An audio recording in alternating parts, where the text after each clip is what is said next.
Lui, on peut-tu...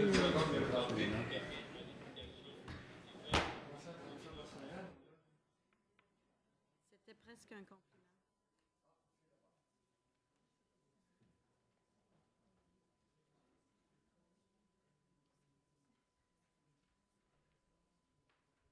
À l'ordre, s'il vous plaît.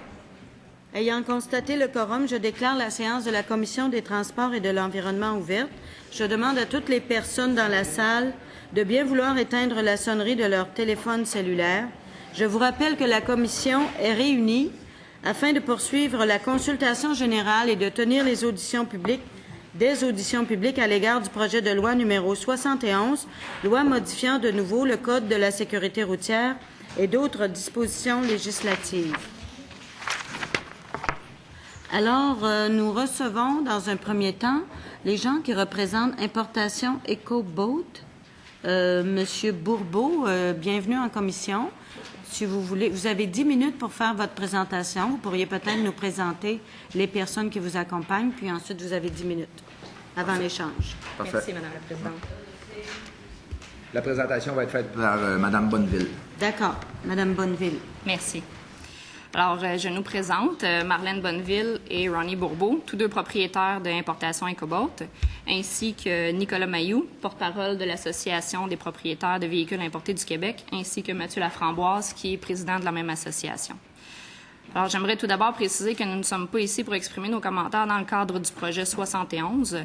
Nous avons été invités aujourd'hui pour faire part de nos commentaires sur l'arrêté ministériel 2009-15 de la ministre des Transports qui porte sur les véhicules avec poste de conduite à droite et sur les véhicules japonais de la catégorie Ki. Madame la Présidente, nous sommes très heureux aujourd'hui d'être entendus par la Commission. Importation EcoBoat est une compagnie spécialisée depuis 2008 dans la vente et l'importation de véhicules japonais de la catégorie Ki. Les véhicules Ki représentent une catégorie bien spécifique de véhicules au Japon qui ont une cylindrée maximale de 660 cc et qui répondent à des dimensions spécifiques. Bien que plusieurs types de véhicules soient offerts dans cette catégorie, tels que de petites voitures de style antique, des minivans, des mini-camions et de petites voitures familiales, nous nous spécialisons plus particulièrement dans les mini-camions de la catégorie Ki, qui sont fabriqués entre autres par Suzuki, Mazda et Honda. Ces mini-camions sont majoritairement à 4 roues motrices, ont une capacité de charge de 750 livres et consomment aussi peu que 5,6 litres au 100 km, ce qui en font des véhicules très intéressants pour les consommateurs québécois qui n'ont actuellement aucune alternative aux gros camions consommant plus de 16 litres au 100 km. Nous aurions bien aimé aujourd'hui être accompagnés de d'autres compagnies œuvrant dans notre domaine. Cependant, grâce aux décisions hâtives et, à notre avis, injustifiées du ministère des Transports, ils ont tous dû fermer leurs portes. Nous sommes donc la seule entreprise du domaine encore en affaires. En effet, en avril 2009, un moratoire de 6 mois sur les véhicules avec conduite à droite était adopté, et ce, sans aucun préavis.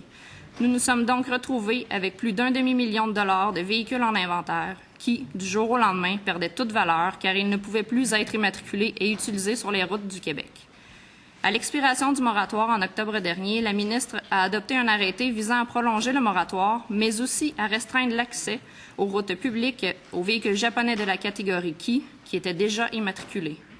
Ainsi, nos 200 clients ayant déjà fait l'acquisition de leur mini-camion en toute légalité se sont vus retirer leur droit de circuler sur les routes de plus de 70 km/h. Or, la majorité de ces propriétaires demeurent dans des zones rurales où les chemins de 80 et 90 km/h sont très fréquents. Plusieurs de ces propriétaires sont carrément prisonniers chez eux, puisque la route même sur laquelle ils demeurent est de plus de 70 km/h. Nous déplorons les décisions hâtives qui ont été prises dans ce dossier et nous désirons que les quelques 200 propriétaires ayant fait l'acquisition de leur véhicule en toute légalité retrouvent leurs droits. De même, nous estimons qu'il est injustifié de conclure du risque sécuritaire que représentent les véhicules de la catégorie Ki. Selon le ministère des Transports, les véhicules de la catégorie Ki présentent un risque du fait qu'ils ont le poste de conduite à droite et qu'ils n'étaient pas exigés à effectuer des tests de collision durant les années 90 au Japon. J'aimerais éclairer ces affirmations. Mentionnons tout d'abord que les véhicules japonais de la catégorie Ki sont autorisés par Transport Canada et qu'on en retrouve circulant sur les routes de toutes les autres provinces canadiennes, et ce, sans restriction. Plusieurs milliers de véhicules Ki circulent sur les routes de la Colombie-Britannique et à chaque mois, 200 nouveaux véhicules japonais y sont immatriculés. De plus, il n'existe aucune obligation canadienne à l'effet que les véhicules soient munis d'un poste de conduite à gauche. Ainsi, les véhicules actuellement commercialisés au Canada pourraient être offerts avec un poste de conduite à droite tout en respectant les exigences de Transport Canada. Deuxièmement, le rapport sur les risques d'accident préparé par la Société de l'assurance automobile du Québec et sur lequel le ministère des Transports appuie ses décisions porte sur les véhicules sport à conduite à droite et exclut spécifiquement les véhicules de la catégorie Key, puisque la SAC ne dispose pas de données en quantité suffisante pour en effectuer l'analyse.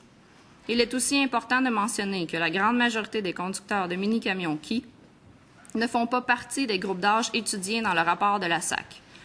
En effet, les groupes d'âge analysés portent sur les hommes de 19 à 34 ans, alors que 92% des propriétaires de mini-camions ont plus de 34 ans. Tel que nous avons pu le constater dans le rapport de la SAC, plus l'âge du conducteur augmente, plus le surrisque diminue.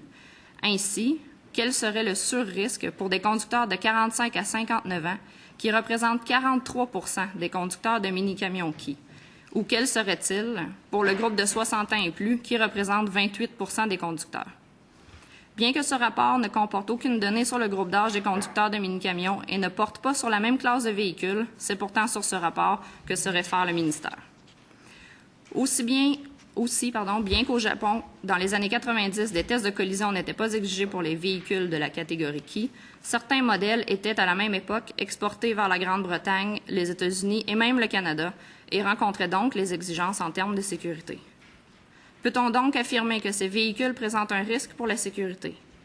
Qu'en est-il des motocyclettes, cyclomoteurs ou encore de la moto 3 roues Bombardier Spyder, dernièrement autorisée? Puisqu'ils ne sont pas soumis à des tests de collision, doit-on conclure qu'ils présentent un risque pour la sécurité et que nous devons en restreindre l'accès?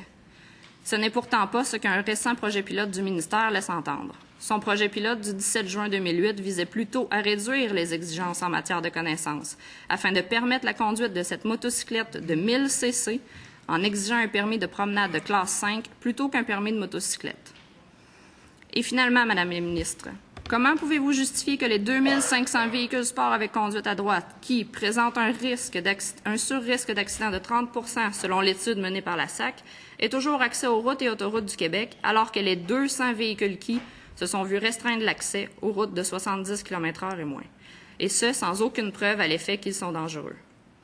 À la lumière de ces informations, ainsi que des autres éléments apportés dans notre mémoire, nous n'attendons rien de moins que la levée du moratoire et la levée des restrictions sur l'immatriculation et la circulation des véhicules à conduite à droite.